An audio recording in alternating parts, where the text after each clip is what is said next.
Commander Jax J. Rourke stepped off the shuttle onto the crystalline platform, squinting at the iridescent spires that stretched toward the violet sky of Xylos.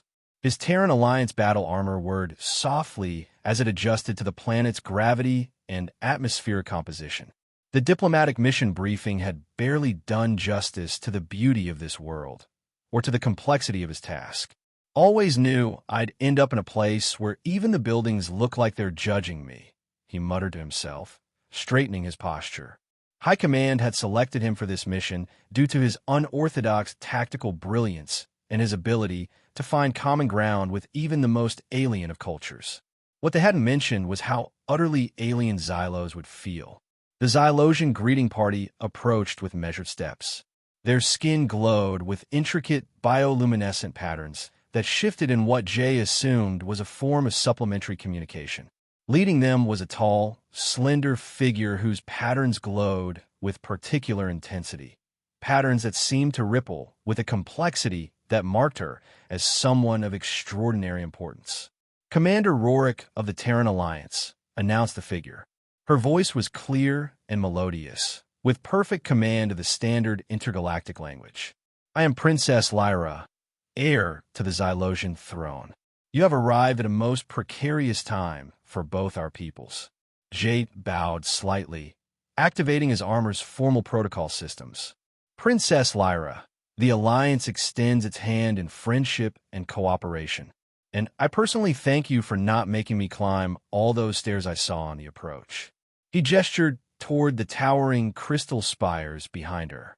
His attempt at humor was met with silence. The patterns on Lyra's skin pulsed once, briefly, before settling into a more formal arrangement. Follow me, Commander, she said simply, turning with graceful precision. The living crystal hall awaits our discussions. As they walked, Jay took in the magnificent structures around them. Unlike the cold, metallic architecture of Terran space stations or the utilitarian designs of frontier colonies, Xylosian buildings seemed to grow organically from the ground. Crystal and living tissue merged seamlessly, pulsing with the same bioluminescence that adorned the inhabitant's skin. Your world is truly remarkable, Princess, Jay offered, attempting to bridge the silence. Our scientists would be fascinated by your biotechnology. And yet you come not for scientific exchange, but for military alliance, Lyra responded coolly. The approaching void entities threaten all sentient life, as you claim. As the evidence suggests, Jay corrected gently. We've lost 3 Outer Rim colonies already. The entities consume energy, all forms of it, including the energy of living beings. They're unlike anything we've encountered. Lyra's patterns shifted subtly. And you believe Xylos is next in their path? Our projections give you less than a standard solar cycle before they arrive in your system, Jay confirmed. Together, we have a fighting chance. Alone, he left the sentence unfinished. They arrived at the living crystal hall, an enormous chamber where walls of translucent crystal pulsed with bands of colored light. The floor itself seemed to undulate slightly beneath their feet, like walking on the surface of a calm lake. A semicircle of Xylosian officials waited within, their patterns forming a complex tapestry of light and color. Jay couldn't help but feel he was missing half the conversation as Lyra exchanged pattern messages with the assembled dignitaries. His armor's sensors attempted to analyze the shifting lights, but could only detect basic emotional registers: caution, skepticism, curiosity. Commander Rourke, Lyra announced, turning back to him. Present your case to the High Council of Xylos. Jay stepped forward, his armor automatically projecting holographic data as he spoke of the void entities, living darkness that consumed energy and left only emptiness in their wake. He detailed the failed defenses of the outer colonies, the patterns of the entities' movements, and the urgent need for combined resources. Throughout his presentation, he was aware of Lyra studying him intently, her patterns shifting in what seemed to be deep consideration. When he finished, the council members' patterns flashed in rapid sequences, a debate Jay could not understand. Finally, Lyra spoke. Your data is compelling, Commander, but incomplete. We have detected inconsistencies in your presentation that suggest you are withholding crucial information. Jay maintained his composure. I've shared all relevant tactical and strategic information, Princess. Have you? Lyra stepped closer, her eyes, a startling amber ringed with violet, fixed on his face. Your Terran armor broadcasts biometric data. Throughout your presentation, there were spikes of anxiety not aligned with the content of your speech. You are concealing something. The room fell silent. The patterns of the council members dimmed slightly. All attention focused on Jay. Military protocol dictates discretion in certain matters. Jay offered diplomatically. Some information is classified, even from allies. We are not yet allies, Lyra countered, her patterns sharpening into angular forms. And Xylos does not enter into alliances built on half-truths and shadows. Jay felt the weight of every gaze in the room. His mission parameters were clear: secure an alliance at all costs. The void entities were too great a threat to face alone. But High Command had been explicit about maintaining certain secrets, particularly about his own modifications. Lyra's eyes narrowed slightly. Then, in a voice that carried throughout the chamber, she issued a command that sent murmurs rippling through the assembly. Take off your armor, Commander Rorik. Jay stared at her, momentarily speechless. The armor was more than protection. It was regulation, identity, and most importantly, concealment. Princess, with respect, Terran diplomatic protocol requires. I am not interested in your protocols, Lyra interrupted. I wish to see the man, not the machine. If you seek our trust, begin by showing trust yourself. Jay hesitated, weighing his options.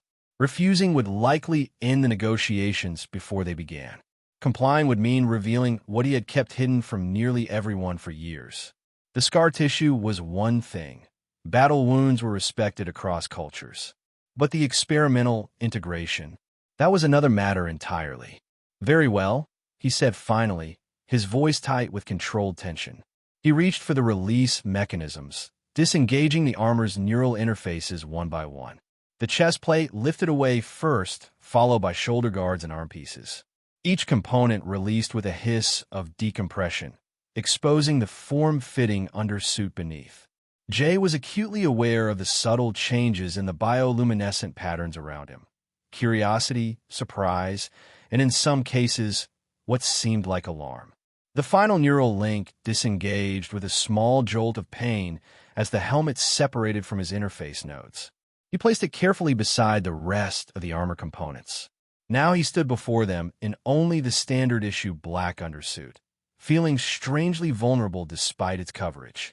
The thin material did little to hide the extensive scarring along his arms, neck, and the side of his face.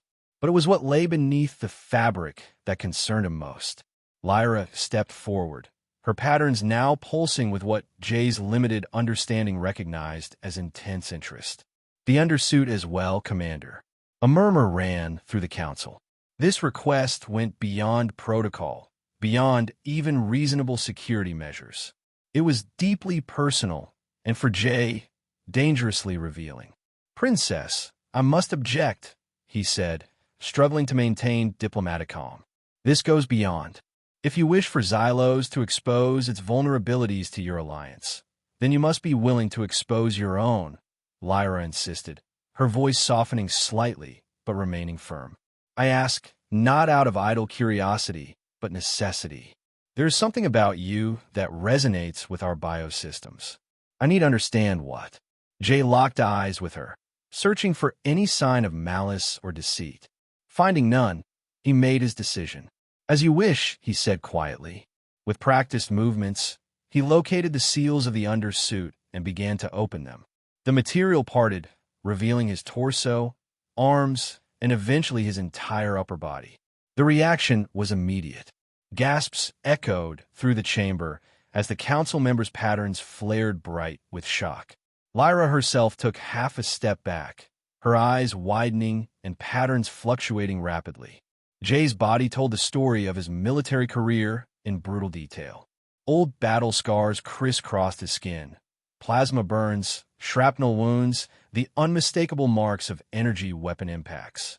But it was what lay beneath and between these scars that had shocked the Xylosians. Intricate networks of bioluminescent circuitry ran beneath his skin, glowing with a pale blue light that pulsed in rhythm with his heartbeat. The circuitry followed natural neural pathways, concentrated most heavily along his spine, across his shoulders, and down his arms. Where it reached his hands, the patterns formed complex nodes at his fingertips. "What are you?" Lyra whispered, the formal diplomatic tone momentarily abandoned. Jay took a deep breath. The result of Project Lazarus. After a mission gone wrong on the gas giant Callus 9, I was recovered with critical damage to 60% of my neural pathways. The standard procedure would have been euthanasia or permanent life support. Instead, I volunteered for an experimental procedure, biomechanical neural reconstruction using adapting biotechnology. As he spoke, the circuitry beneath his skin pulsed slightly brighter, as if responding to his emotional state. The technology was derived from recovered artifacts of unknown origin. It was the only instance of successful integration. Most subjects, he paused, most didn't survive the procedure. Lyra's patterns had stabilized now, shifting into something more measured as she processed this information. She circled him slowly, studying the integration of technology and flesh. "These patterns," she said finally, "they resemble our own biolumination, but more mechanical, and yet not entirely. There's an organic component that seems to be evolving." "Yes," Jay confirmed. "The circuitry adapts and grows over time. It started as a mere replacement for damaged neural pathways, but has become something more. Something the scientists don't fully understand." One of the council members stepped forward, his patterns sharp with suspicion. "This could be a weapon, an infiltration technology designed to interface with our systems." Jay shook his head. "If that were true, would I reveal it so openly?" "Perhaps that is precisely the deception," the council member persisted. "A seeming transparency to mask true purpose." Lyra raised a hand, silencing the debate. Her patterns had taken on a configuration Jay hadn't seen before. Complex, measured, analytical. "There is something else," she said, looking directly at Jay. "These circuits are resonating with our Hall's energy matrix. Subtle but measurable." As if in confirmation of her words, the lights in the crystal walls pulsed once, subtly out of rhythm with their usual pattern. Jay felt a strange tingling along his integrated circuits, an unfamiliar sensation that was neither painful nor pleasant, just foreign. "I wasn't aware of any resonance," Jay said truthfully. "This technology has never been exposed to Xylosian biotechnology before." From the corner of the hall, a new figure approached, a tall Xylosian male with elaborate patterns that seemed more rigid and structured than the others. "Fascinating development," the newcomer said, his voice smooth and measured. "Perhaps we should move the commander to a more secure location for further study of this phenomenon." Lyra's patterns flashed briefly in what Jay interpreted as annoyance. "Lord Kale, your counsel was not requested in this matter." The man, Lord Kale, bowed slightly, his own patterns remaining unchanged. "Forgive my intrusion, Princess, but as head of security, any potential interaction with our systems falls under my purview. If the commanders' modifications are connecting with our matrix in unexpected ways, we should exercise caution." Jay noticed how Kale's eyes lingered on his exposed circuitry with an intensity that seemed beyond professional interest. There was something calculating in that gaze that set off warning signals in Jay's mind. "I assure you, I pose no threat to your systems," Jay said firmly. "This technology has been stable for years." Lyra seemed to consider this, her patterns shifting through several configurations before settling. "Commander Rorik will remain here under observation. Lord Kale assigned Security Commander Vorin to monitor the situation." Kale's patterns flickered briefly, displeasure, before returning to their formal arrangement. "As you wish, Princess." He retreated with a bow that somehow managed to convey reluctance. A new energy fluctuation rippled through the crystal walls, stronger this time. Several council members' patterns flashed in alarm. That wasn't me, Jay said quickly, though he had felt the strange, tingling intensify as the fluctuation occurred. Lyra studied the walls, then turned back to Jay. Perhaps not intentionally, but there is a connection. We need to understand it. She gestured to his discarded armor. You may redress, Commander, but I believe your unique condition warrants further investigation before we proceed with alliance discussions. As Jay began to don his undersuit again, he caught Lyra watching him with an expression he couldn't quite read. Her patterns had softened, becoming more fluid, almost contemplative. You have surprised us today, Commander, she said quietly. I asked you to remove your armor, expecting to see a man. Instead, I find you are something in between, like us and yet not. Jay secured the final seal on his undersuit, leaving the heavier armor components aside for now. I'm still a man, Princess, just one who's been modified by circumstance and necessity. As are we all, in our different ways, Lyra replied, her patterns briefly forming a configuration that is limited understanding registered as something like wry amusement, though few wear their modifications quite so literally beneath their skin. Before Jay could respond, the doors to the hall opened, and a powerfully built Xylosian entered. His patterns were stark, geometric, and pulsed with a disciplined rhythm that immediately identified him as military to Jay's. Experienced eye. Commander Vorin, Lyra greeted him. You will escort Commander Rorik to the guest quarters in the East Spire. He is to be treated with full diplomatic courtesy, but kept under observation. His technology appears to be interacting with our systems in unexpected ways. Vorin's patterns flashed once in acknowledgement, his expression remaining impassive as he assessed Jay with a professional gaze. Understood, Princess. I will ensure proper protocols are followed. As Jay gathered the remaining pieces of his armor, Lyra addressed him once more. Rest, Commander. Tomorrow we will begin a proper investigation into these energy fluctuations. Perhaps then we can determine whether your presence on Xylos heralds an opportunity or a threat. Her patterns shifted into something that appeared more formal, diplomatic. And whether your alliance's warnings about these void entities merit the response you seek. Jay nodded respectfully. Thank you for your consideration, Princess. I look forward to proving my intentions are honorable and my warnings well-founded. As he followed Vorin from the living crystal hall, Jay couldn't help but notice Lord Kale watching him with an intensity that sent warning signals through both his natural instincts and his enhanced nervous system. Something about the security chief's interest felt wrong, too keen, too calculating. What Jay couldn't know as he left was that behind him, in the now empty hall, Lyra stood alone, watching the subtle energy fluctuations in the crystal walls that continued even in his absence. Her patterns shifted through configurations that reflected her turbulent thoughts, caution, curiosity, and an unexpected sense that the commander's arrival had set in motion events that would change Xylos forever. What are you, Commander Rorik? She whispered to the empty room. And what have you brought to my world? The morning cycle of Xylos brought a soft lavender light filtering through the crystalline walls of Jay's assigned quarters. He had spent a restless night, his integrated circuits occasionally tingling with the same strange resonance he'd felt in the living crystal hall. His dreams had been fragmented, filled with phantom energy pulses and shadowy figures watching from corners. A chime announced a visitor, and the door slid open to reveal Commander Vorin, his patterns arranged in what Jay was beginning to recognize as a formal, neutral configuration. Commander Rorik, Vorin said stiffly. The princess requests your presence in the analysis chamber. Further anomalous energy fluctuations occurred overnight.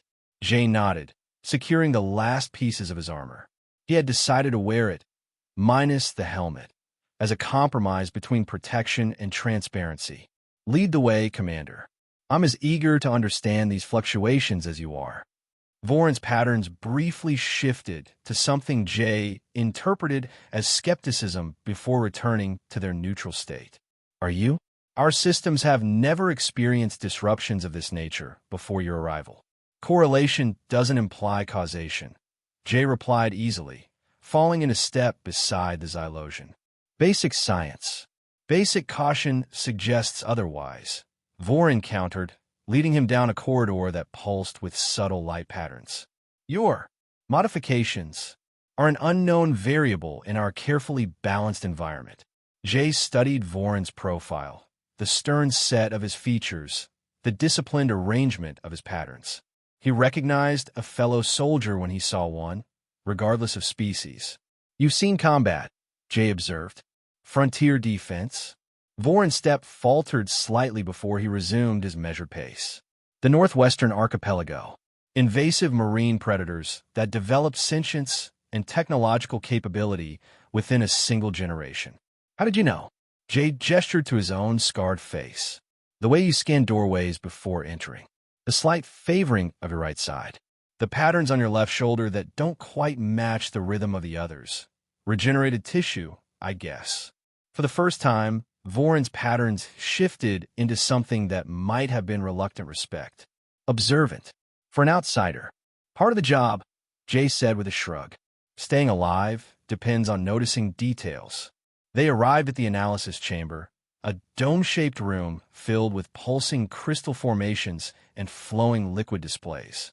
Princess Lyra stood at the center, surrounded by several technicians whose patterns flowed in complex sequences as they manipulated the displays. Commander, Lyra greeted him, her own patterns forming what Jay thought might be a more welcoming configuration than yesterday's. I trust you rested well. Well enough, Princess, though I experienced some of the resonance effects in my quarters. As we suspected, she replied, gesturing him closer to a central display. The energy fluctuations have been increasing in frequency and intensity throughout the night. Cycle. They appear to be forming a pattern, but not one our systems recognize. Jay studied the display, which showed waves of energy flowing through what he presumed was Xylos's integrated biomatrix network. Irregular pulses disrupted the otherwise harmonious flow at intervals that did seem to have a pattern, though he couldn't immediately identify it. May I? He asked, gesturing to the display. When Lyra nodded, he reached out with unloved fingers. The moment his integrated circuitry came near the liquid display, it responded, shifting color slightly and reconfiguring to show a different perspective of the data. Several technicians' patterns flashed in alarm, but Lyra held up a hand to stop their intervention. Let him proceed. Jay carefully touched the display. The sensation was extraordinary, as if his circuitry was extending into the data itself, allowing him to feel the energy patterns rather than simply see them. This is unexpected, he murmured, as much to himself as to the others. What do you sense? Lyra asked, moving closer to observe. It's like hearing an echo of a familiar song, but distorted. Jay frowned in concentration. The fluctuations aren't random. They're responses to an external signal. Vorin stepped forward, his pattern sharp with concern. An external signal? From where? Jay shook his head, still connected to the display. I can't pinpoint it, but he stopped abruptly as the display suddenly pulsed bright red, and a jolt of energy ran up his arm, causing his integrated circuits to flash brightly. He pulled back, wincing. Something just changed. The signal intensified. Lyra turned to one of the technicians. Scan the outer perimeter of the crystal matrix.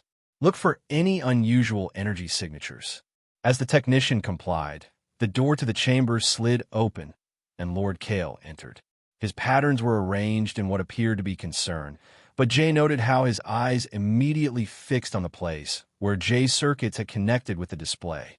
Princess, I've received reports of the fluctuations affecting security systems in the lower levels, Kale announced.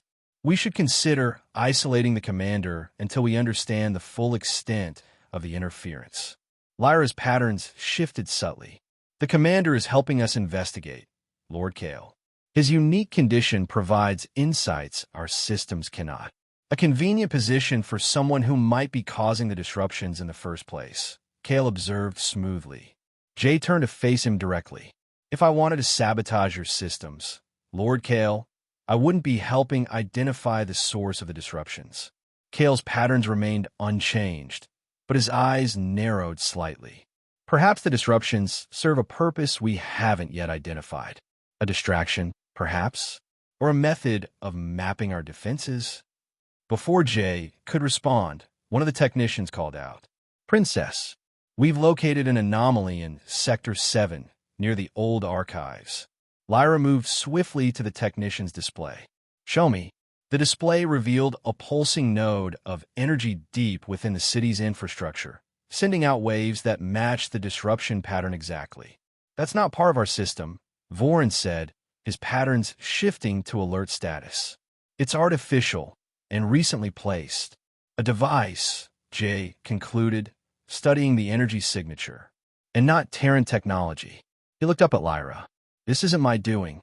Lyra's gaze moved from the display to Jay, then to Kale, whose patterns had subtly shifted to something Jay couldn't interpret. "Commander Vorin, assemble a security team," Lyra ordered. "We need to locate and neutralize this device immediately." "I should accompany them," Jay offered. "My circuitry seems to resonate with whatever this is. I might be able to sense it more effectively than your instruments." Lyra considered this, her patterns flowing through several configurations before settling. "Agreed. But Vorin will maintain full tactical control of the operation." Kale stepped forward. "Princess, I must object. Allowing the commander access to our internal systems is a calculated risk I am willing to take," Lyra interrupted firmly.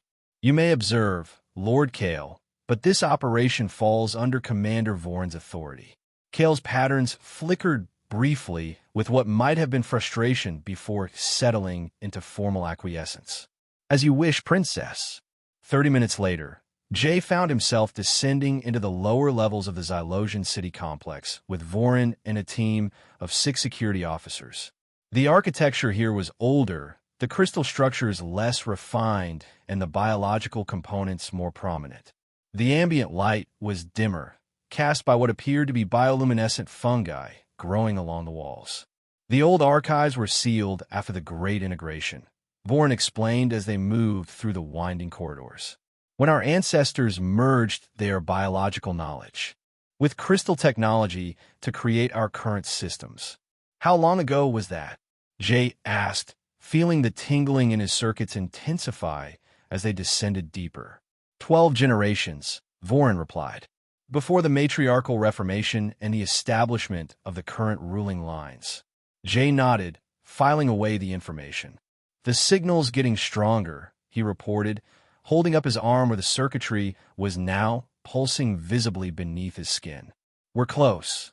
They reached a massive door overgrown with crystalline formations that partially obscured ancient engravings.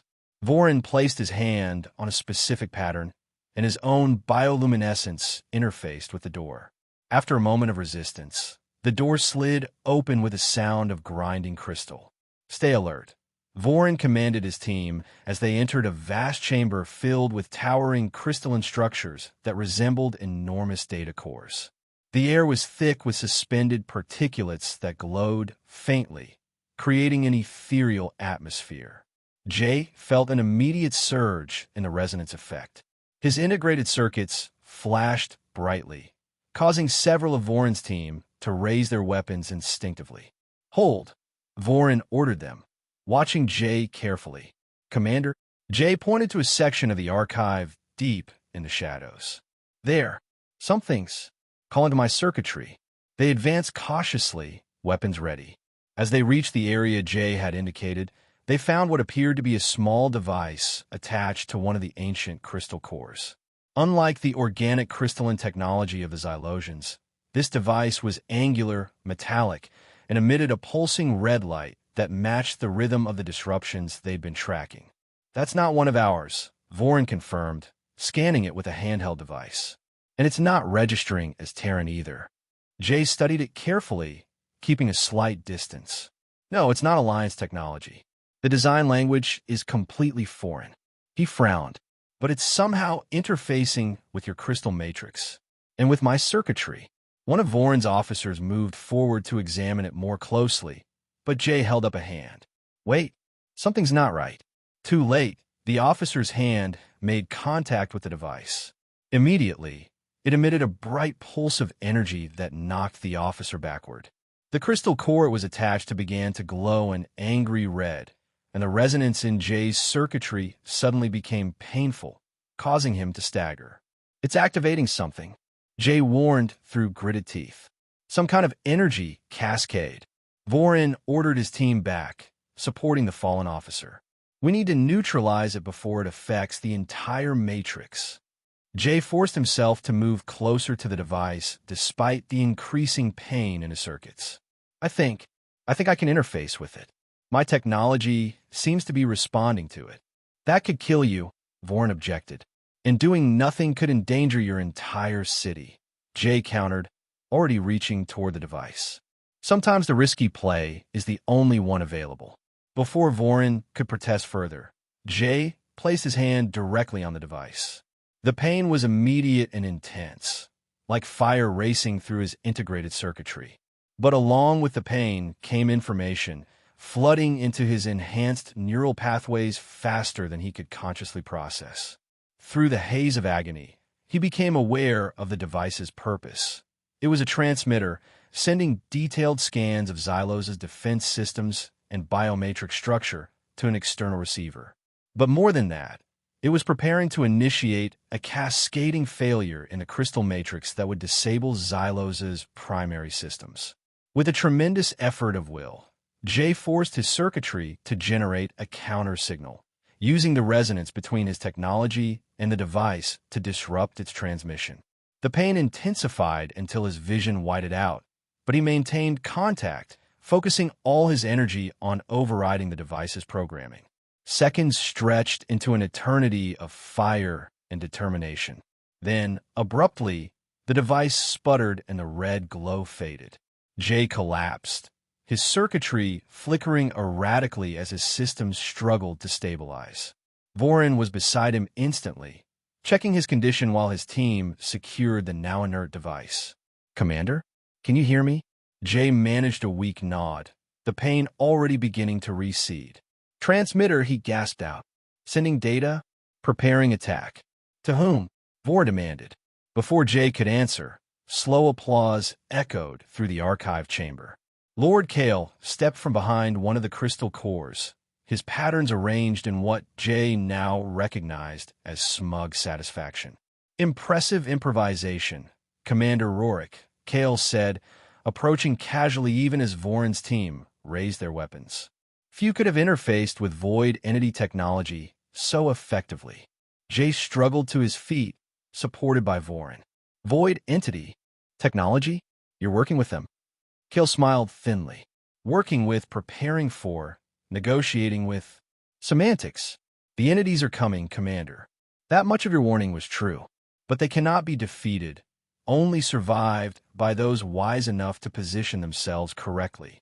Vorin's patterns flashed with anger and betrayal. "You would sacrifice Xylos to save yourself. Not sacrifice. Transition," Kale corrected. "The entities require energy, vast amounts of it. Xylos' biomatrix is an ideal source. In exchange for helping them access it efficiently, certain protections were promised. Jay's circuits had stabilized enough for him to stand unaided now. They won't honor any deal, Kale. They've left nothing but empty husks of worlds behind them. Perhaps that was simply because no one offered them a proper arrangement before," Kale replied, unconcerned. "But hardly matters now. While you've been busy with this little device, my primary systems have been fully activated." As if on cue, a deep rumble shook the archive chamber. The ancient crystal cores began to pulse with an unnatural red light. "The entire old matrix is now transmitting," Kale announced with a satisfied smile, "drawing the entities directly to Xylos ahead of schedule. And your helpful interference with my test device provided the final calibration data I needed." Vorin signaled his team to surround Kale, but the traitor merely laughed. "Your weapons are useless against what's coming," he said confidently. "And I've already isolated the princess in the upper levels. By the time you reach her, it'll be too late to stop the cascade." Jay's mind raced. If Kale had activated the old matrix to serve as a beacon for the void entities, the entire planet could be compromised within hours. But there might still be a way to disrupt the signal and warn the Alliance. Vorin, he said urgently, we need to split up. Take half your team to protect the princess. The rest come with me to the central matrix node. If we can overload it, we might be able to disrupt the transmission. Vorin hesitated only briefly before nodding. Agreed. He turned to Kale. You will face justice for this treachery. Kale's patterns shifted to something almost pitying. Justice? There will be only survival or consumption very soon, Commander Vorin. Choose wisely which side you wish to be on. Two of Vorin's officers secured Kale, who offered no resistance, still wearing his smug expression. Vorin assigned 3 officers to accompany Jay while he took the remaining team to find Lyra. The central node is 2 levels up, East Quadrant, Vorin told Jay. These officers know the way. If you could disrupt the beacon, I'll find a way, Jay promised. Keep your princess safe. As they parted ways, Jay couldn't shake the feeling that Kale's capture had been too easy. The traitor had revealed his plan willingly, almost eagerly. There had to be more to his strategy than what he disclosed. But there was no time to puzzle it out now. The future of Xylos, and perhaps the entire sector, depended on their next actions. As Jay followed the Xylosian officers through the winding corridors, his integrated circuits pulsed with renewed determination. He had been modified against his will, turned into something neither fully human nor machine. But today, that cursed integration might be exactly what was needed to save a world. The corridors of the ancient archive complex shuddered as the power buildup in the old matrix intensified. Crystal fragments rained down from the ceiling as Jay and his 3 Xylosian escorts navigated the increasingly unstable structure. How much farther to the center node? Jay shouted over the growing rumble of energy discharges. 2 junctions ahead, the lead officer replied, her patterns flashing with urgency. But the pathway may be compromised. As they rounded the next corner, they found their fears confirmed. The corridor ahead had partially collapsed, blocked by a mass of fractured crystal and structural debris. Is there another route? Jay asked, already scanning the blockage for weak points. The officers exchanged pattern communications briefly before the leader responded. Yes, but it would take us through the residential quadrant. Too many civilians. Jay made a quick decision. We go through this. My armor can handle some of the load if we can shift the key supports. Working together, they managed to clear enough space to squeeze through the blockage, though one of the crystal shards sliced through a section of Jay's armor, leaving a deep gash in his shoulder. His integrated circuitry flashed in response to the injury, already working to contain the damage and manage the pain. Beyond the collapsed section, they found themselves in a vast chamber dominated by a towering crystal spire that pulsed with angry red energy. Terminals surrounded its base, but they were unoccupied. Kale had apparently ensured no technicians would be present to interfere with his plan. That's the central node? Jay asked, approaching cautiously. The resonance with his circuitry was almost overwhelming this close to the source. Yes, confirmed one of the officers. It connects the old matrix to the current systems. If Kale is using it as a beacon, then disrupting it should buy us time. Jay finished. He studied the terminals, recognizing that the interface was designed for Xylosian bioluminescent patterns, not human hands. I need one of you to access the system. The lead officer stepped forward, her patterns conveying determination despite obvious fear. She placed her hand on the terminal, and her bioluminescence connected with the interface. The system is in overdrive, she reported. Kale has locked out standard security protocols. Jay studied the pulsing node, his tactical mind racing through options. What about a power surge? Could we overload it? Possibly, another officer said, but it would require redirecting energy from multiple systems simultaneously. The safeguards would normally prevent such an action. Safeguards that Kale has likely bypassed to implement his plan, Jay reasoned. He looked down at his own glowing circuitry, an idea forming.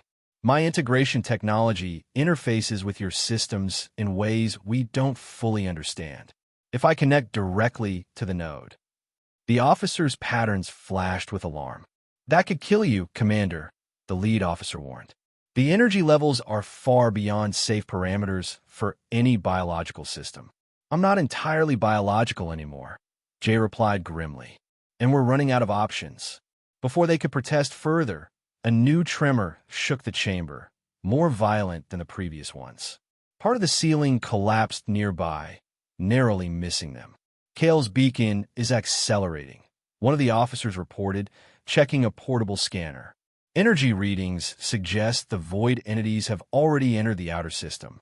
We have hours at most. Jay made his decision. Help me interface with the node. My circuitry might be able to introduce enough chaos into the signal to disrupt the beacon. Reluctantly, the officers helped position him near a secondary access point on the crystal spire. Jay removed his gauntlets, exposing the full network of integrated circuitry that ran through his hands and forearms. If this works, I'll need you to pull me away the moment the signal disrupts, he instructed. I don't know how long I can maintain control of the interface. With a deep breath, Jay pressed both hands against the crystal surface. The effect was immediate and overwhelming. Energy surged through his integrated circuits, causing them to blaze with blue-white light. Pain lanced through his entire system, but with it came an extraordinary sense of connection. He could feel the entire matrix, see the patterns of energy flowing through it, and detect the malicious code Kale had introduced. Through the haze of agony, Jay forced his mind to focus. His military training and years of learning to control his integrated systems allowed him to push through the pain and direct his consciousness into the matrix itself. He could see Kale's beacon signal now, a pulsing, angular disruption in the otherwise harmonious flow of the Xylosian matrix. With every ounce of concentration he possessed, Jay pushed his own pattern against it, using the unique resonance of his technology to create interference.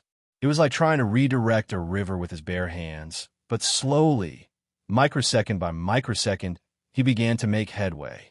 Meanwhile, in the upper levels of the crystal complex, Vorin and his team had found Princess Lyra trapped in a sealed chamber, surrounded by energy fields that prevented her from accessing the main systems. "Commander Vorin," she called out as they breached the security locks. Her patterns flashed with relief and urgent concern. Kale has betrayed us. He's activated some kind of beacon in the old matrix.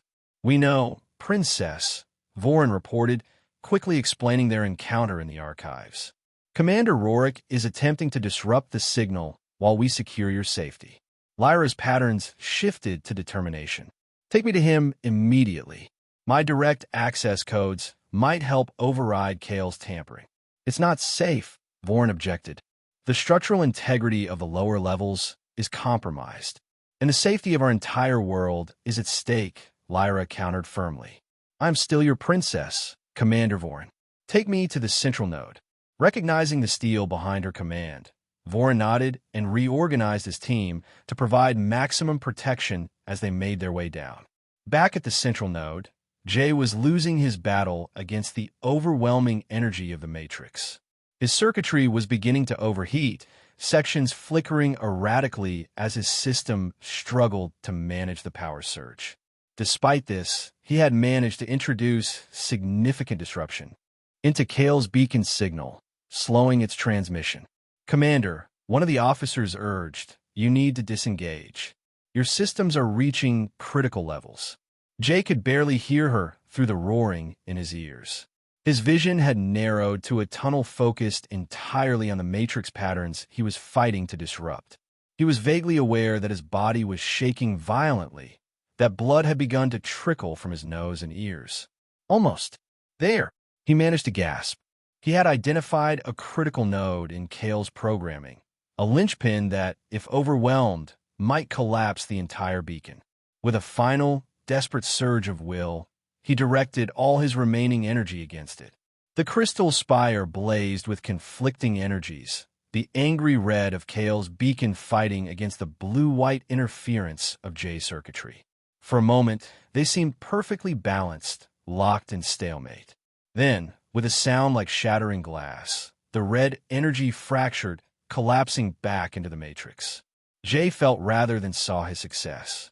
The overwhelming pressure suddenly released, leaving him suspended in a moment of perfect clarity before unconsciousness claimed him.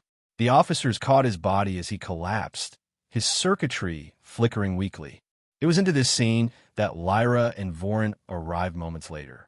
The princess rushed forward, her patterns shifting rapidly between concern and urgency as she took in Jay's condition. "Is he?" she began. "Alive, but critical," the lead officer reported. "His integrated systems are severely damaged, but he managed to disrupt Kale's beacon."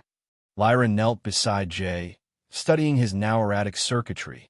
Without hesitation, she placed her hands on his chest, allowing her own bioluminescence to interface with his damaged systems. Her patterns shifted to a configuration none of the officers had seen before, ancient, complex, drawing on patterns typically reserved for the most sacred healing rituals. "Princess, the risk," Vorin started, "is necessary," Lyra finished firmly. "His technology responds to ours. Perhaps our healing techniques can stabilize him enough to reach medical facilities." As her bioluminescence pulsed against his circuitry, Jay's systems began to respond, the erratic flickering slowly stabilizing into a more regular rhythm. Color returned to his ashen face, and his breathing deepened. "Remarkable," whispered one of the officers. "His systems are adapting to the princess's patterns." After several tense minutes, Jay's eyes fluttered open.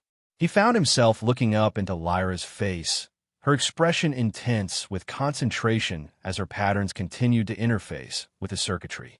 "Princess," he murmured weakly. "The beacon." "Disrupted," she confirmed, a smile briefly crossing her features. "Thanks to your reckless heroism." Jay attempted to sit up, but found his body uncooperative. "Kale, he's still dangerous." He knew too much about the void entities. He must have been communicating with them for some time. Vorin stepped forward. "Kale has been secured, but you're right. This goes beyond a simple betrayal. The timing, the technology, he's been planning this for months, possibly years." Lyra helped Jay to a sitting position, maintaining contact to continue stabilizing his systems.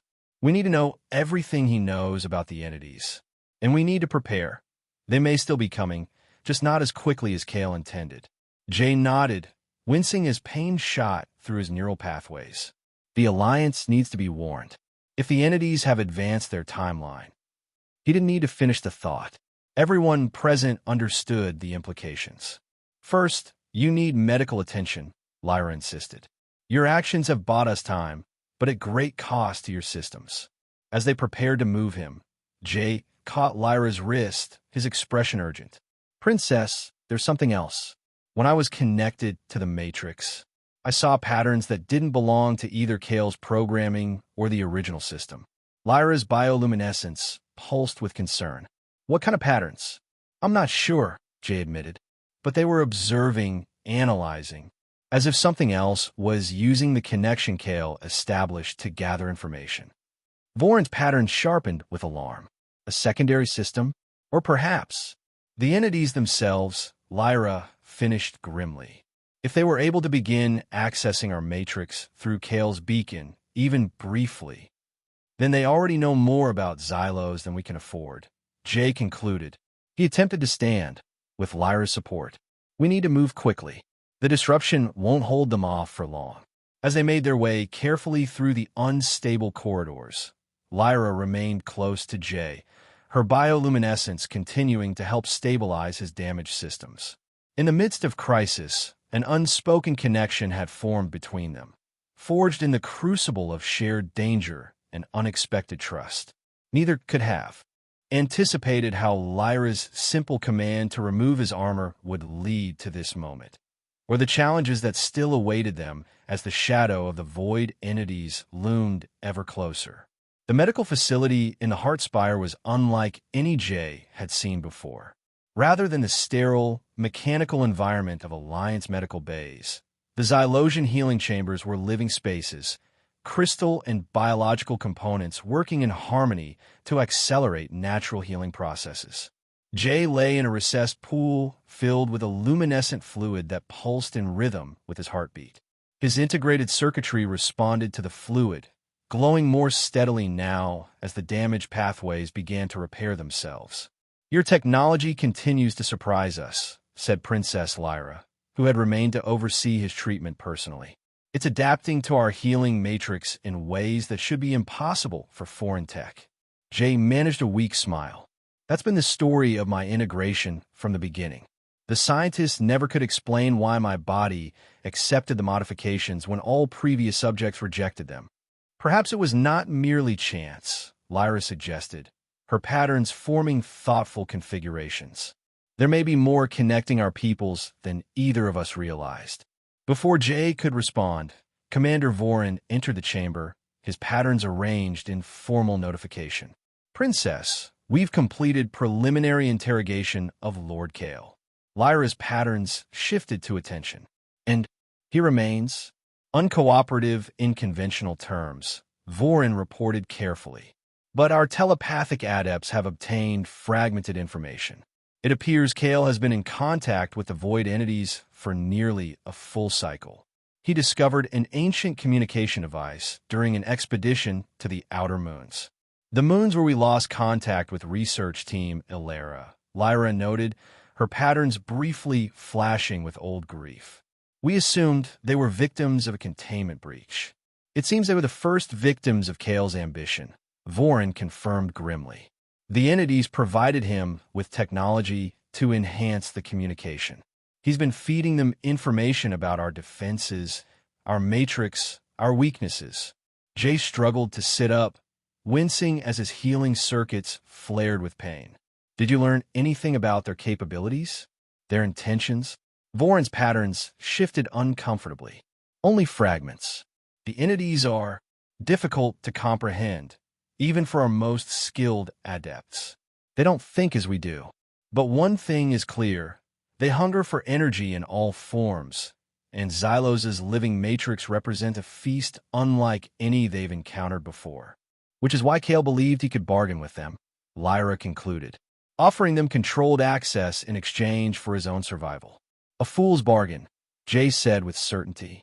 "I've seen the aftermath of their feeding. They leave nothing behind." Lyra turned to him, her patterns showing renewed interest. "You've encountered them directly?" Jay nodded slowly. "The mission that led to my modification. We were investigating energy anomalies on Callus 9. We didn't know then what we were facing. Out of a team of 20, I was the only survivor, and barely that." His hand unconsciously traced the patterns of circuitry visible on his chest. "The integration technology was experimental, a last resort to save what was left of me. And yet it now appears to be the very thing that might help us understand these entities," Lyra observed. "When you connected to our matrix, you were able to perceive patterns our technicians couldn't detect." Jay considered this. The integration was based on artifacts of unknown origin. The Alliance never determined where the technology came from, only that it was far beyond our current capabilities. A moment of silence fell as the implications of this information settled over them. Finally, Vorin spoke. "Princess, the Council is assembling for emergency session. They request your presence. And the commanders, if he is able." Lyra looked to Jay questioningly. He nodded, already moving to rise from the healing pool. "I can manage. This is too important to delay." The fluid dripped from his body as he stood, his circuitry glowing more brightly in the air. A Xylosian attendant provided him with a simple robe designed to accommodate his unique physiology by leaving sections open to allow his circuitry proper ventilation. As they made their way to the council chamber, Jay was acutely aware of Lyra walking beside him, her patterns occasionally shifting in what he was beginning to recognize as concern when she glanced his way. "You should still be healing," she said quietly. "So should your world," he replied. "But we don't always get what we need, do we?" A small smile touched her lips. "You are a strange contradiction, Commander Rorik. Reckless, yet calculating. Formal, yet irreverent. Human, yet." She gestured to his glowing circuitry. "Somewhere in between," he finished for her. "Trust me, Princess, No one is more aware of that contradiction than I am. Lyra, she said suddenly. When we are not in formal settings, you may call me Lyra. Jay looked at her in surprise. Is that permitted? I thought Xylosian protocol has already been thoroughly disrupted by recent events. She interrupted with a hint of dry humor in her patterns. And you have earned the right to less formality, I think. Then you should call me Jay, he offered. Most people who see me nearly die for them do. A small laugh escaped her, the first he'd heard from her. The sound was musical, and her patterns formed a configuration of genuine amusement that transformed her usually serious features. Very well, Jay, she said, testing the name. Let us go face the council together. The council chamber was in disarray when they arrived.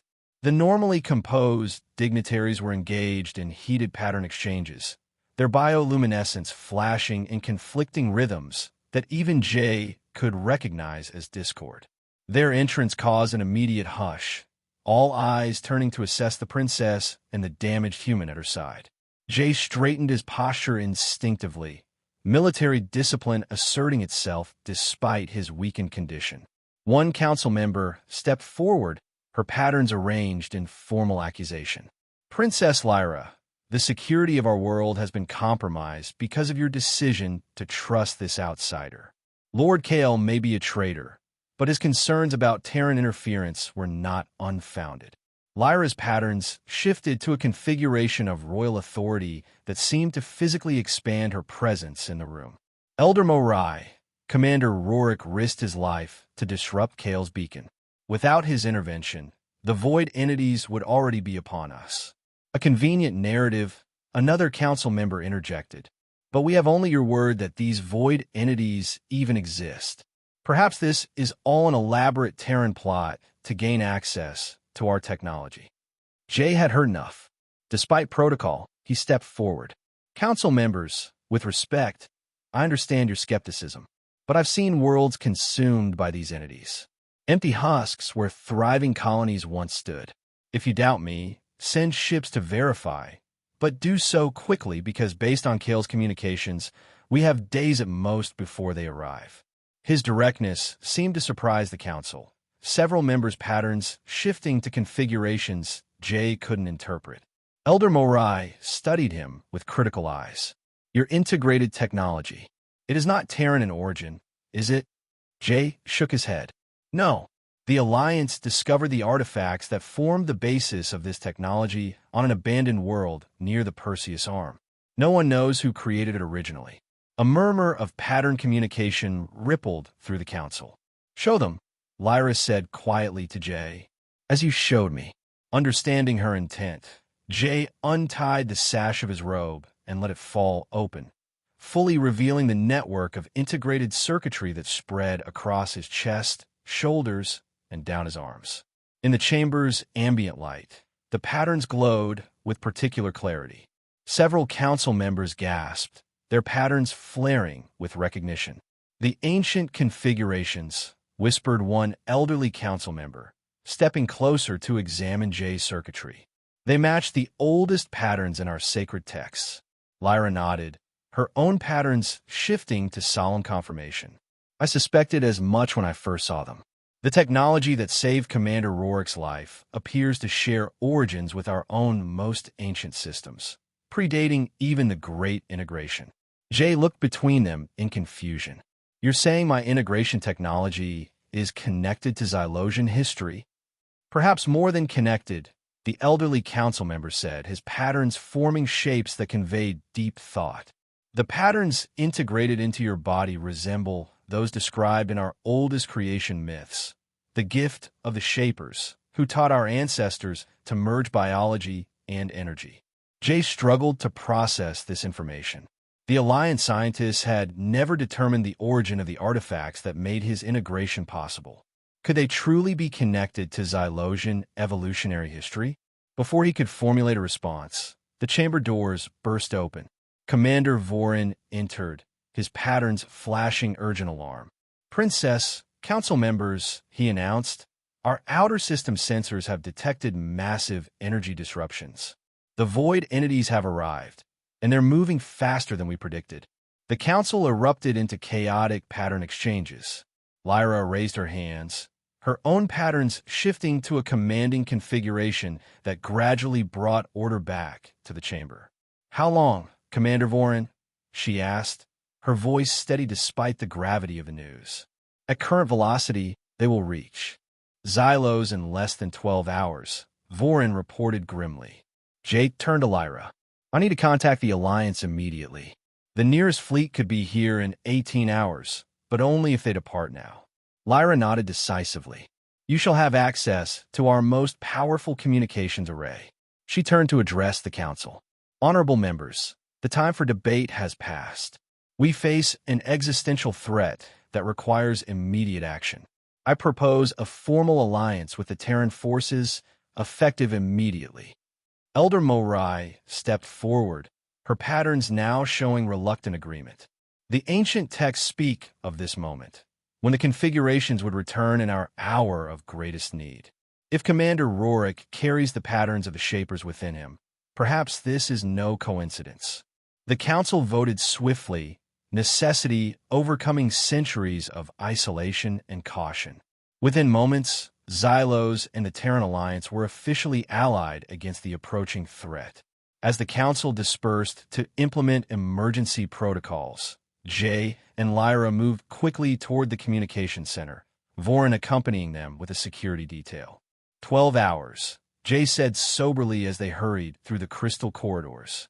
"Even if the Alliance responds immediately, we'll face the initial assault alone." Lyra's patterns shifted to grim determination. "Then we must prepare to stand alone. Xylos has defenses even Kale was not aware of. And you have me," Jay added. "Whatever connection exists between my integration and your technology, we should use it. When I interface with your matrix, I could disrupt Kale's programming. Perhaps I can do something similar against the entities themselves." Lyra studied him, concern evident in her patterns. "You nearly died making that attempt. A second interface, so soon after the first, is a risk I'm willing to take," Jay finished firmly. "That's what soldiers do, Princess. We take the risks so others don't have to." Her patterns softened momentarily. "Lyra," she corrected him. "We agreed, remember?" Despite the dire circumstances, Jay found himself smiling. "Lyra," he amended, "and you should know that I'm notoriously difficult to kill. Just ask the Alliance medical team that pieced me back together."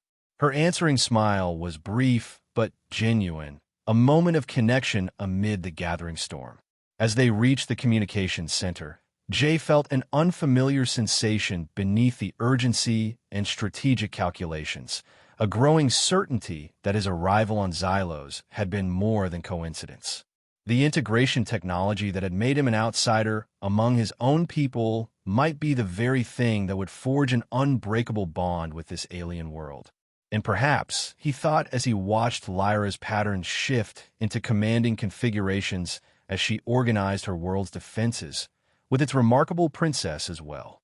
The communications center of Xylos was a marvel of crystalline technology, with arrays of living crystal that somehow functioned as both organic and technological components. Jay worked quickly, establishing contact with the Alliance fleet stationed at Proxima Station. "Commander Rorik to Admiral Stern," he said, standing straight despite his lingering weakness. "Authentication code Sierra Tango 947 Echo." After a brief delay, the holographic projection of Admiral Helena Stern appeared, her weathered face showing surprise at Jay's appearance. "Commander Rorik, your mission status was listed as ongoing diplomatic contact. Has something changed?" "Everything has changed, Admiral," Jay replied grimly. "The void entities have reached the Xylos system ahead of all projections. Estimated arrival at the planet in less than 12 hours. I've secured a formal alliance with the Xylosian leadership, but they'll need immediate military support." Admiral Stern's expression hardened. 12 hours? The nearest combat-ready fleet elements are at least 18 hours away, even at emergency FTL. "Then send them now," Jay insisted. "Xylos has formidable defenses, but they've never faced anything like the entities. We'll hold as long as we can." Stern studied him with the calculating gaze of a veteran commander. Your integration systems, they're showing unusual activity patterns. Are you compromised, Commander? Jay glanced down at his exposed circuitry, which was indeed pulsing more actively than normal. Not compromised, Admiral. Enhanced, possibly. There appears to be a connection between my integration technology and ancient Xylosian systems. It may provide an advantage against the entities. This information visibly surprised the Admiral. Explain. There's no time for a full explanation, Jay said urgently. But the artifacts that provided the basis for my integration appear to share origins with Xylosian evolutionary technology. When interfaced with their systems, my circuitry can affect their matrix in ways that may be weaponized against the entities. Stern was silent for a moment, processing this information. Very well, Commander. I'm dispatching all available forces to your location. Battle Group Orion will form the spearhead, with support elements following. But understand this. You're on your own for the initial contact. Do whatever you must to hold until we arrive. Understood, Admiral. Rourke out. As the communication ended, Jay turned to find Lyra watching him, her patterns showing a complex mix of emotions. Your Admiral seems pragmatic, she observed. Jay managed a tired smile. That's a diplomatic way of putting it. But she's also the best tactical mind in the Alliance. If anyone can organize an effective response force, it's Stern. Lyra nodded, then gestured for him to follow her. Cool, while your Alliance mobilizes, we must do the same. Our scientists believe your unique integration might be more significant than we initially thought. They moved swiftly through the crystal corridors, descending deeper into the heart spire than Jay had been before. Around them, Xylosians rushed to implement emergency protocols, securing systems, evacuating vulnerable areas, activating defense mechanisms that had lain dormant for generations. Where are we going? Jay asked as they passed through increasingly ancient sections of the structure. To the Genesis chamber, Lyra replied, her patterns conveying the solemnity of this decision. The most sacred space in our civilization, and the source of our biotechnological evolution. They arrived at a massive door inscribed with patterns more complex than any Jay had seen before. Lyra placed her hand against it, her own patterns shifting to match those on the door. With a soft hum of energy, the door dissolved into mist, revealing a chamber beyond. Jay stepped inside and immediately felt his integrated circuitry respond, pulsing more brightly and with greater synchronicity than ever before. The chamber was a perfect sphere with walls of living crystal that seemed to breathe and pulse with energy. At its center floated what appeared to be a small star, a concentrated point of pure bioluminescent energy that cast everything in a gentle blue-white light. The first light, Lyra explained reverently. According to our most ancient traditions, this is the original energy source gifted to us by the Shapers, beings who visited our world when our ancestors were still primitive, guiding our evolution toward the symbiosis of biology and energy that defines us today. Jay felt drawn to the floating light, his circuitry resonating with it in a way that was almost musical. And you think my integration technology bears their signature, Lyra confirmed. The patterns within you are too similar to our most sacred configurations to be coincidence. Somehow, the artifacts your people discovered were created by the same beings who shaped our civilization's path. Before Jay could process the implications of this revelation, Commander Vorin entered the chamber, his patterns flashing urgent information. Princess, the outer defense grid has made first contact with the entities. They're not behaving as expected. Lyra's patterns shifted to alert concern. Explain. They're not attacking directly, Vorin reported. Instead, they appear to be probing, sending tendrils of energy towards specific nodes in our defense network, almost as if they're searching for something.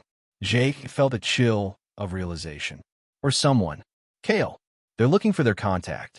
Lyra's patterns flashed with sudden understanding. If they can't find him, they may become more aggressive. We need to use this time strategically. She turned to Jay, her expression intense. Our scientists believe the first light might be able to enhance your integration's capabilities, perhaps enough to establish a counter-signal against the entities. What would that entail? Jay asked, eyeing the floating energy source with a mixture of fascination and apprehension. Direct contact, Lyra said simply. Your circuitry interfacing with the first light itself. That sounds potentially fatal, Jay observed with grim humor. It has never been attempted with anyone not of Xylosian biology, Lyra admitted. The risk is significant. Jay looked between the pulsing light and the approaching threat. His tactical mind calculated odds, weighed options, considered alternatives. If it could give us an advantage against the entities, he began. It might, Lyra said carefully, or it might burn out your systems entirely. I cannot ask this of you, Jay. He met her eyes directly. You're not asking. I'm offering. He gestured to his glowing circuitry. This technology saved my life once when it should have been impossible. Maybe that was for a reason. This reason. Voron's communicator pulsed with new information. The entities have breached the outer defense grid, he reported tensely. They're accelerating toward the planet. Revised arrival. Time, less than 8 hours. Decision time had arrived. Jay stepped toward the first light, feeling its energy call to the integrated circuits within his body. Let's do this. Whatever happens, it's better than waiting for those things to reach us. Lyra moved to his side, her patterns shifting to a configuration he hadn't seen before, something ancient and ceremonial. I will guide you, she said softly. The process requires a Xylosian to serve as anchor and interpreter between the energy and your systems. That sounds intimate, Jay remarked with a nervous laugh. A smile briefly touched Lyra's lips. Indeed, perhaps more than you realize. Our minds will be connected through the energy flow. You'll see my thoughts? Jay asked, suddenly apprehensive for reasons beyond the physical danger. Impressions, emotions, core memories, Lyra clarified. And you will see mine. It is a profound connection, one usually reserved for life-bonding ceremonies among my people.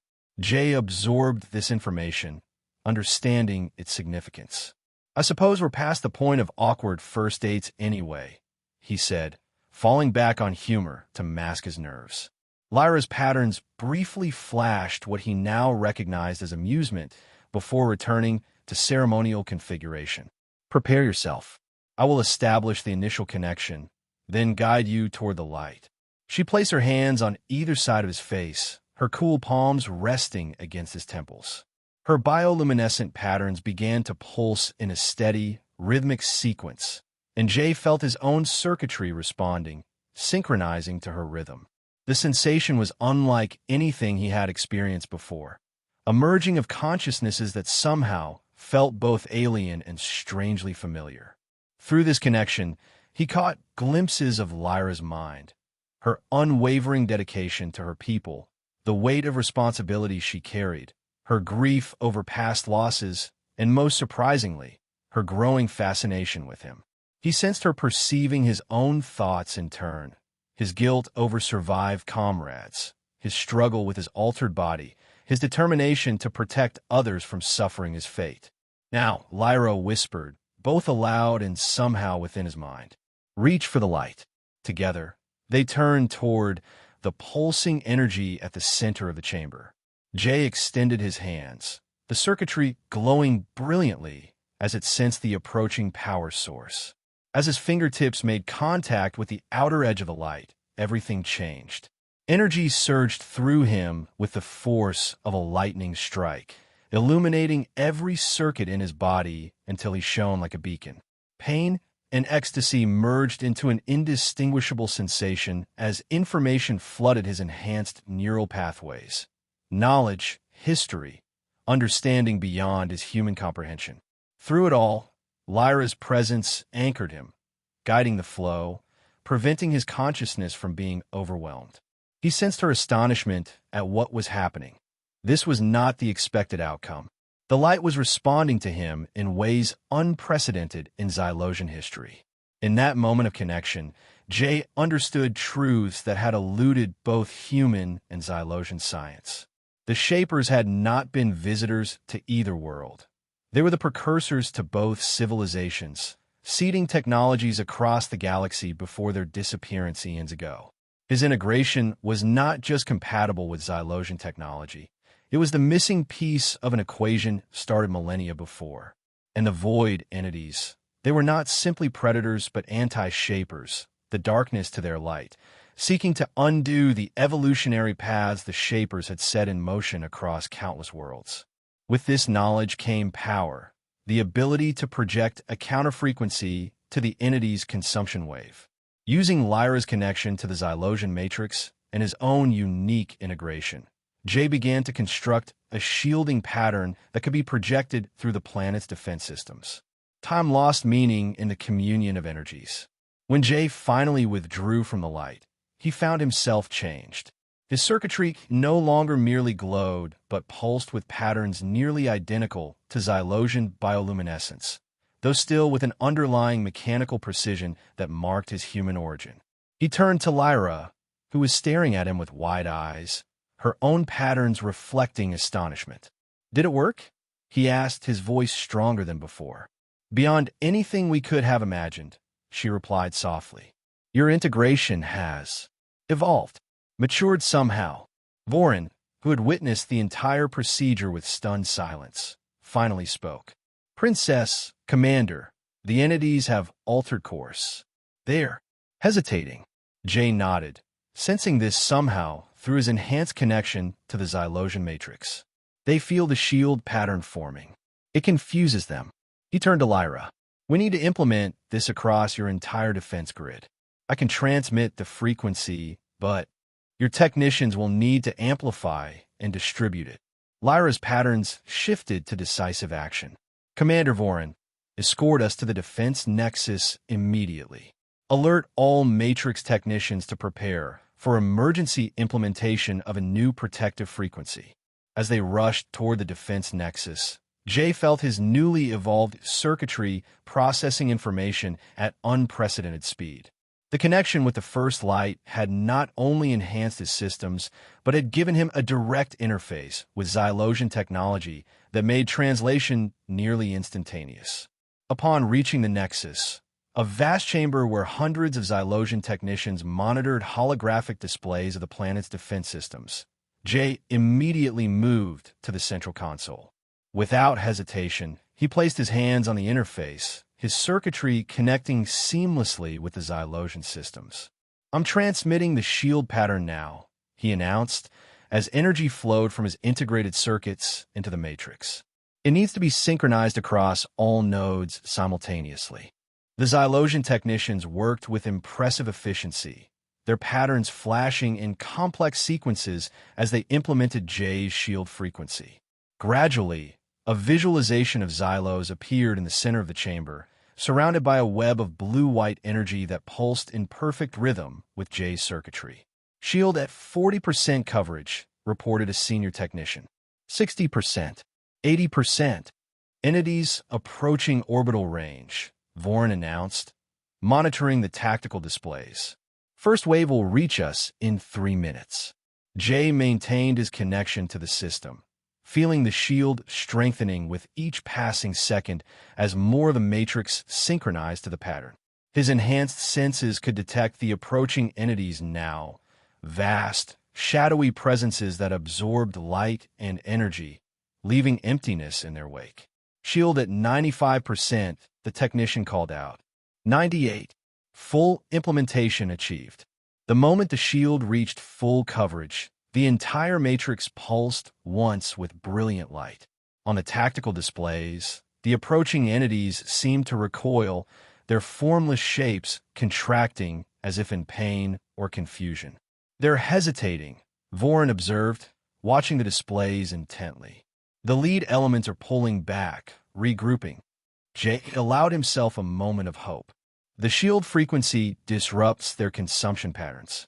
They can't absorb energy protected by this specific resonance. Lyra studied the tactical display, her patterns showing cautious optimism. "How long can we maintain this shield?" "Indefinitely, as long as the Matrix has power," Jay replied. "But they'll adapt eventually. This buys us time, not victory." "Time is what we needed," Lyra said firmly. Your Alliance fleet requires hours to reach us. Now, they will have those hours. As if in response to her words, the entities began to probe the shield, sending tendrils of darkness against the energy barrier at different points, testing for weaknesses. Each contact caused localized fluctuations that the Xylosian technicians rushed to reinforce. They're learning already, Jay noted grimly, searching for harmonics that might penetrate the shield. Then we must be ready to adapt as well, Lyra replied. She turned to her technicians. Establish rotating frequency patterns based on Commander Rorik's original shield. Don't give them a static target to analyze. The technicians complied immediately, implementing variations of the shield frequency that shifted in complex patterns. On the displays, the entity's probing became more frantic, less coordinated. Jay finally disconnected from the central console, his circuitry pulsing with exertion but stable. That should hold him for now. But we need to prepare for the possibility of localized breaches. Vorin nodded in agreement. I'll coordinate defense teams at key infrastructure points. If they break through, we'll need to contain them quickly before they can access the main matrix. As Vorin departed to organize the defense, Lyra approached Jay, her patterns showing concern and something deeper, a connection forged in the intense sharing of their minds during the first light interface. Your circuitry is stabilizing, she observed, studying the patterns flowing beneath his skin. How do you feel? Jay considered the question seriously. Different. Enhanced. It's as if I can feel the entire Xylosian matrix as an extension of myself. And I understand things now that I couldn't before about the Shapers, about our shared history. Yes, Lyra said softly. I experienced it through our connection. The Shapers left their mark on both our peoples, guiding evolution along parallel paths. Your integration technology completing what they began centuries ago. A technician interrupted their conversation, approaching with urgent information. Princess, we're detecting unusual activity in the detention level. Lord Kale's holding cell is showing energy fluctuations similar to the entity signatures. Jay and Lyra exchanged alarmed glances. He maintained a connection to them, Jay realized. Something embedded in his own patterns that our scans didn't detect. We need to contain this immediately, Lyra decided. If the entities establish a foothold inside our shield through Kale, they rushed to the detention level, accompanied by a squad of security officers. The corridors leading to Kale's cell were eerily dark, the usually luminescent crystal walls dimmed, as if their energy was being drained. This isn't good, Jay muttered, feeling his enhanced circuitry respond defensively to the unnatural darkness. They're already feeding through whatever connection Kale established. As they approached the cell block, the security officer in the lead suddenly staggered back, clutching his chest. His bioluminescent patterns flickered erratically before dimming at an alarming rate. Energy drain, Lyra warned, pulling the officer back. Direct entity attack through the darkness. Jay stepped forward, his evolved circuitry blazing with protective light. The darkness seemed to recoil from him, creating a safe corridor through which the others could advance. My integration is projecting the shield frequency, he explained, feeling the strain of maintaining the projection. But I can't cover a large area for long. They reached Kale's cell to find the security barrier dissolved. Within, Lord Kale stood at the center of a swirling vortex of shadow. His bioluminescent patterns had been corrupted, now pulsing with sickly purple-black light that spread tendrils of darkness throughout his body. Too late, Kale said, his voice distorted and overlaid with harmonics that sent chills through everyone present. They have shown me true power. Power your pitiful shield cannot contain. The corrupted Xylosian raised his hands, and the darkness around him surged outward. Jay instinctively stepped in front of Lyra, his circuitry flaring brightly as it absorbed the attack. Get back, he shouted to the others, feeling the darkness attempting to infiltrate his systems. His enhanced integration fought back, the shield frequency pulsing through his circuits. I can contain him temporarily, but we need a more permanent solution. Lyra didn't retreat. Instead, she moved to Jay's side, placing her hand on his shoulder. Her own bioluminescence synchronized with his circuitry, strengthening the protective field around them. Together, she said firmly, "My connection to the Matrix can amplify your shield." With their energies combined, the darkness retreated slightly, contained in a sphere around Kale. But Jay could feel the strain on both their systems. This was a temporary measure at best. "We can't destroy him," Lyra said, her voice tight with effort. "The entity energy is using him as a conduit. If we simply kill him, it will seek another host." Jay's tactical mind raced through options. "We need to sever the connection between Kale and the entities. Cut off their access point." "How?" Lyra asked. "Our telepathic adepts couldn't even detect this connection earlier." Jay thought back to what he had learned during his communion with the First Light. The Shapers created defenses against the darkness, purification frequencies that could cleanse corruption. He looked at his glowing circuitry. "I think that knowledge is in here now, part of what the light transferred to me." Without waiting for further discussion, Jay began to modulate his shield projection, shifting from pure defense to an active frequency that pulsed toward Kale in waves of blue-white energy. Each wave that struck the corrupted Xylosian caused the darkness to writhe as if in pain. "He's fighting it," Jay warned, feeling Kale's resistance through the energy connection. "The entities have too strong a hold on him." Lyra's patterns intensified, her determination manifesting as a surge of power through their connected energies. "Then we must be stronger." Together, they pushed the purification frequency deeper, forcing it past Kale's resistance and into the core of the corruption. The darkness around him began to fragment, shredding into wisps that dissipated into nothingness. Kale screamed, a sound that began as something inhuman but gradually transformed into a more recognizable cry of pain. As the last of the darkness was purged from him, he collapsed to the floor, his patterns dim but no longer corrupted. Jay released the purification frequency, nearly staggering from the effort. Lyra steadied him, her own energy depleted but stable. "Did we succeed?" she asked, looking at Kale's prone form. Jay nodded, sensing no trace of the entity energy. "The connection is severed. He's just Kale now, weakened but free of their influence." Security officers moved in to secure the unconscious traitor while medics checked his condition. Jay turned to Lyra, whose pattern showed exhaustion but also relief. "That was incredible," she said, studying his still glowing circuitry. "The knowledge you gained from the First Light. It may be our most powerful weapon against the entities." "A weapon we'll need," Jay agreed grimly. "That was just one corrupted individual. The main force is still out there, learning, adapting, looking for ways through our shield." As if to confirm his assessment, an alarm sounded through the complex. Voron's voice came through the communication system. "Princess, Commander, the entities have altered their approach. They're concentrating forces at the southern magnetic pole, attempting to exploit a natural weakening in our planetary field. We need to get back to the defense nexus," Lyra said urgently. "If they breach the shield, even momentarily." They rushed back through the corridors, which had begun to brighten again as the localized darkness dissipated.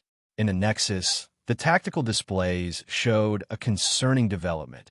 A massive concentration of entity forces assaulting a single section of a shield, which was visibly flickering under the strain. "Shield integrity at that section down to 60% and falling," reported a technician. "The magnetic anomaly at the pole is disrupting our ability to maintain consistent frequency." Jay immediately moved to the central console, reconnecting his circuitry to the defense system. "Redirect power from non-essential systems. We need to reinforce that section before they break through." As the Xylosians worked to implement his instructions, Jay felt the strain on the shield as if it were a physical pressure against his own body. His enhanced connection to the Matrix made him acutely aware of every fluctuation, every point of weakness. "It's not enough," he said after several tense minutes. "They're learning too quickly, finding the harmonics that disrupt the shield frequency." Lyra joined him at the console, her patterns showing grim determination. Then we must bring the fight to them. If defense alone cannot succeed, we must consider offense. What are you suggesting? Jay asked, though he already suspected her answer. The first light, she said simply, not just as a source of knowledge, but as a weapon. Its energy is anathema to the entities, the purest expression of what the Shapers created to combat the darkness. Jay understood the implications immediately. That would require channeling the light through the entire matrix, and through someone who can direct it precisely at the entities. Through you, Lyra confirmed, her pattern showing both fear and conviction. Your enhanced integration could serve as both conduit and focusing mechanism. The strain would be enormous, Jay said, calculating the risks. Possibly fatal. Almost certainly fatal for an ordinary human, Lyra agreed. But you're no longer ordinary, Jay. The first light has transformed your integration into something new, a true synthesis of Shaper technology and human adaptability. A new alert sounded. The shield at the southern pole had dropped to 40% integrity. Time was running out. How long until your Alliance fleet arrives? Lyra asked, though she clearly already knew the answer. Still at least 6 hours out, Jay replied. We don't have that long. Their eyes met in a moment of silent understanding. Without words, they both knew what had to be done. I'll need to return to the Genesis chamber, Jay said finally, and I'll need your help to channel the light properly. Lyra's patterns shifted to a configuration of deep resolve. You shall have it, and the help of our most skilled Matrix adepts as well. As they prepared to leave the Nexus, Vorin approached, his patterns showing concern. Princess, the risk to both of you is necessary, Lyra interrupted firmly. Continue coordinating our defenses, Commander. Buy us as much time as you can. Back in the Genesis chamber, preparations were made with urgent efficiency. Xylosian adepts established connections between the first light and the planet's defense matrix, creating pathways through which its energy could be directed outward. Throughout the process, Jay felt his enhanced circuitry responding to the increasing power in the chamber, preparing itself for what was to come. Are you ready? Lyra asked as the final preparations were completed. Her pattern showed concern beneath her formal exterior. Jay managed a small smile. As ready as anyone can be to channel an ancient cosmic power through their body to fight shadow entities from the depths of space. A hint of answering humor flickered in Lyra's patterns. When you put it that way, it sounds almost routine. Their moment of levity was brief, interrupted by an urgent communication from Vorin. Southern shield down to 20%. Estimate breakthrough in less than 10 minutes. Jay took a deep breath, centering himself. No time like the present, then. He stepped into the position the adepts had prepared, directly beneath the floating sphere of the first light. Lyra moved to stand opposite him, her hands extended toward his. I will serve as your anchor, she explained, her patterns shifting to an ancient, ceremonial configuration. My connection to the Matrix will help stabilize the energy flow through your systems. Jay nodded, extending his hands to meet hers. As their fingers interlaced, he felt the now familiar resonance between his circuitry and her bioluminescence, a harmony of technologies separated by light years and eons, yet fundamentally connected. Channel the light on my mark, Lyra instructed the adepts surrounding them. She looked into Jay's eyes, her expression softening for just a moment. Whatever happens, Jay Rorik, know that you have earned a place in Xylos' history and in my heart. Before Jay could respond to this unexpected admission, Lyra nodded to the adepts. Now, the first light descended, enveloping both of them in its radiance. Unlike the previous connection, which had been primarily informational, this was pure power, raw creative energy that flooded Jay's enhanced circuits with incredible force. He felt his body become a conduit, a focusing lens for energy beyond mortal comprehension. Through his connection with Lyra, he could sense the entire planetary matrix, every node and pathway, every defense system and shield generator. Most importantly, he could sense the entities, their dark presence pressing against the failing southern shield, hungry and relentless. With Lyra guiding him, Jay directed the light's energy through the matrix, reinforcing the shields first, then pushing beyond them. The light burst from Xylos's defense systems in a wave of purifying energy that struck the assembled entities like a solar flare hitting shadow. Through his enhanced perception, Jay witnessed their reaction, confusion, then pain, then something like fear as the light disrupted their very essence. The main concentration at the southern pole scattered, individual entities retreating from the unexpected counterattack. But it wasn't enough. Jay could sense larger, more powerful entities holding back, analyzing the new threat, adapting already. The light was affecting them, but not destroying them completely. "We need more," he gasped to Lyra through their connection.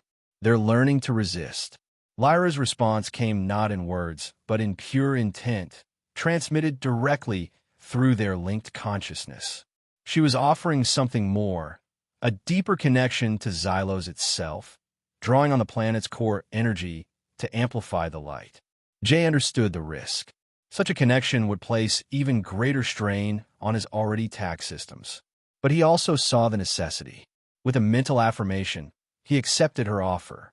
New power surged through him as Lyra opened pathways to Xylos's planetary core, a wellspring of energy that had nurtured Xylosian evolution for millennia. The light within him brightened exponentially, no longer merely channeled through his circuits, but amplified by them. With this enhanced power, Jay launched a second wave against the entities, targeting not just their physical manifestations, but the underlying frequency that bound them together. This was knowledge from the first light, understanding that the entities were a collective consciousness linked by specific energy harmonics. The effect was immediate and dramatic. As the amplified light struck these harmonic connections, the entities' coordination collapsed. What had been a unified assault became a chaotic scatter of individual shadows, each suddenly isolated from the collective that had guided them. On the tactical displays in the defense nexus, Vorin and the assembled technicians watched in awe as the entity forces broke apart, their attack disintegrating into disorganized retreats. Some of the smaller entities seemed to dissolve entirely, their energy signatures winking out of existence. In the Genesis chamber, Jay felt the turning of the tide, but also the cost. His enhanced circuitry was overheating, struggling to contain and direct the immense energies flowing through it. Warning signals flashed through his consciousness, indicating system failures beginning in his peripheral neural pathways. Through their connection, Lyra sensed his distress.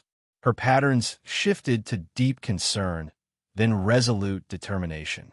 Without hesitation, she redirected some of the energy flow, taking part of the burden onto her own bioluminescent systems.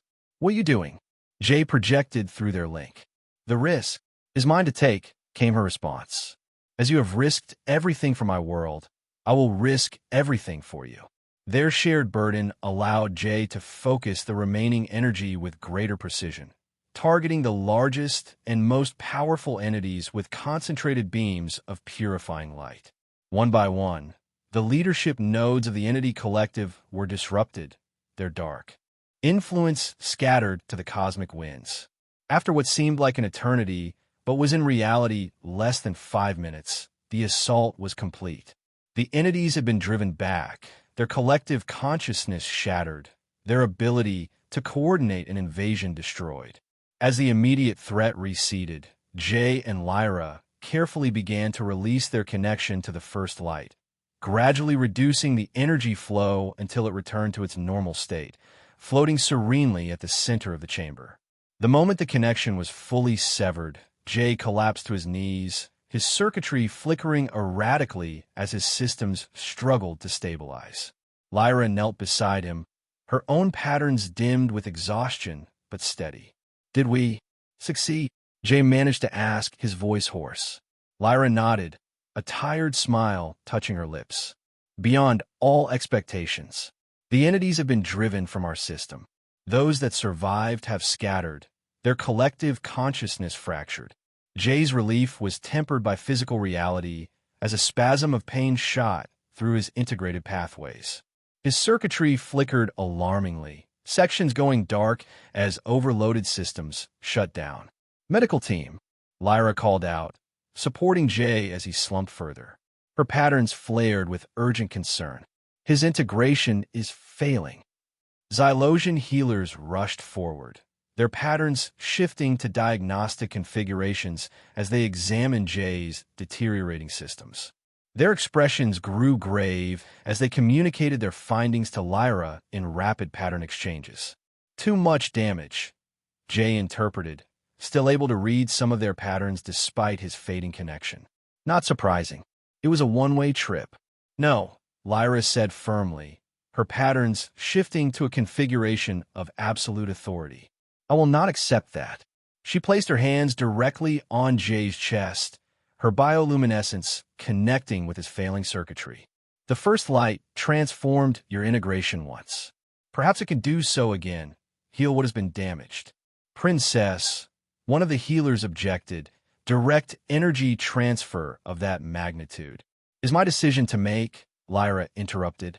Her eyes met Jay's. "Trust me." Despite the pain clouding his thoughts, Jay managed a nod. "Always." Lyra closed her eyes, her patterns shifting to an ancient healing configuration that drew on her own life energy. Gradually, Jay felt warmth spreading through his damaged circuits. Not the overwhelming power of the first light, but something more personal, more intimate. Lyra was sharing her own essence with him, using her deep connection to the Xylosian matrix to guide his integration back toward stability. The process was slow, delicate work that required Lyra's complete concentration. Around them, the healers monitored both participants carefully, ready to intervene if either showed signs of dangerous energy depletion.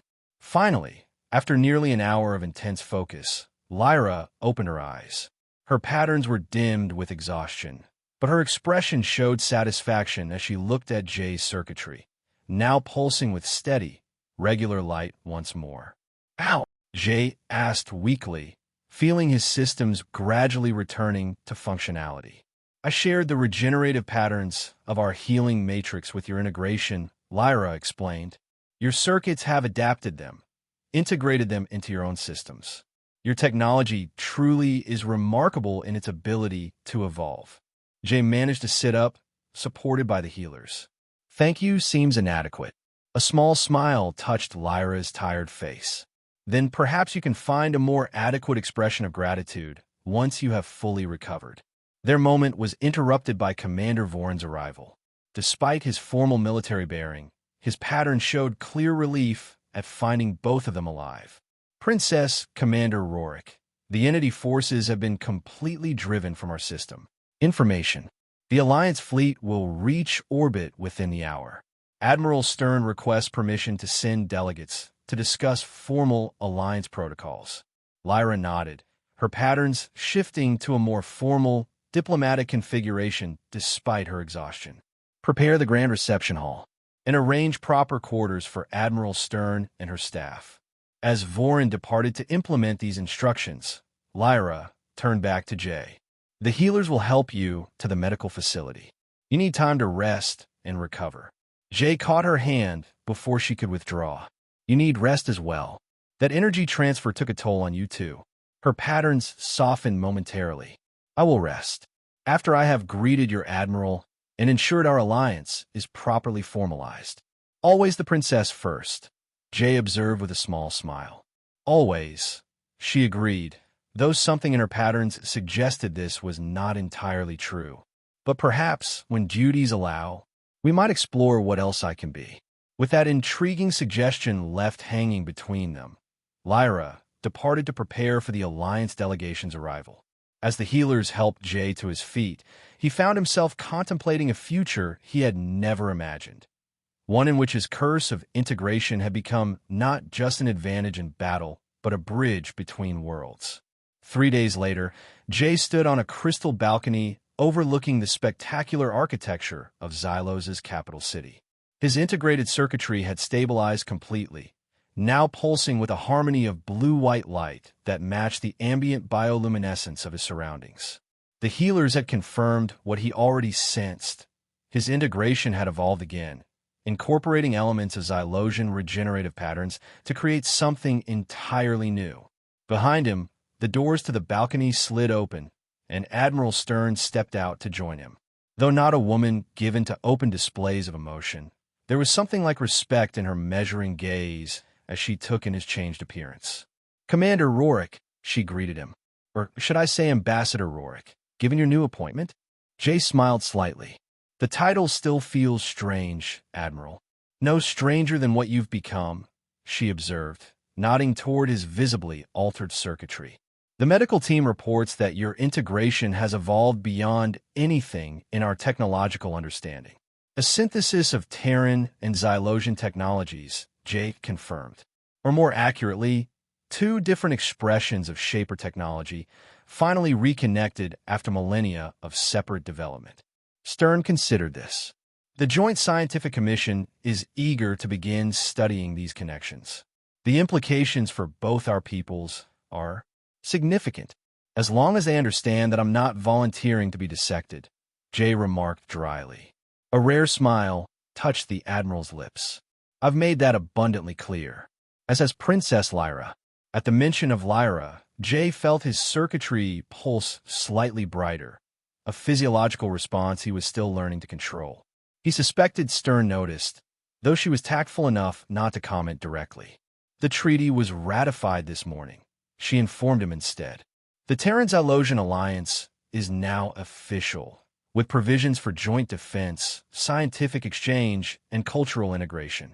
And the Void entities? Still scattered, according to our latest intelligence. The knowledge you provided has allowed us to develop preliminary shielding for all major alliance worlds." Stern moved to the balcony railing, looking out at the crystalline city. "We've never encountered a threat like them before. Without this alliance, I'm not certain we would have survived their full assault." "Necessity makes for strange partnerships," Jay observed, "though I think this one has evolved into something more meaningful than mere survival." Stern studied him with her penetrating gaze. "Indeed, particularly for you, it seems." Before Jay could respond, the balcony doors opened again. Princess Lyra entered, her patterns arranged in a formal diplomatic configuration that nonetheless contained subtle undertones Jay had learned to recognize as personal warmth. "Admiral Stern," she greeted with a slight inclination of her head. "I trust the accommodations for your fleet personnel have been satisfactory." "More than satisfactory, Princess," Stern replied with diplomatic courtesy. "Your hospitality has been exemplary." Lyra's patterns shifted slightly. "If you would excuse us, Admiral, I have some final matters to discuss with Ambassador Rorik before tomorrow's integration ceremony." Stern nodded, a knowing look passing briefly across her features. "Of course, Princess. I should check in with my staff in any case." She turned to Jay. "Commander, Ambassador, we'll speak again before my depart."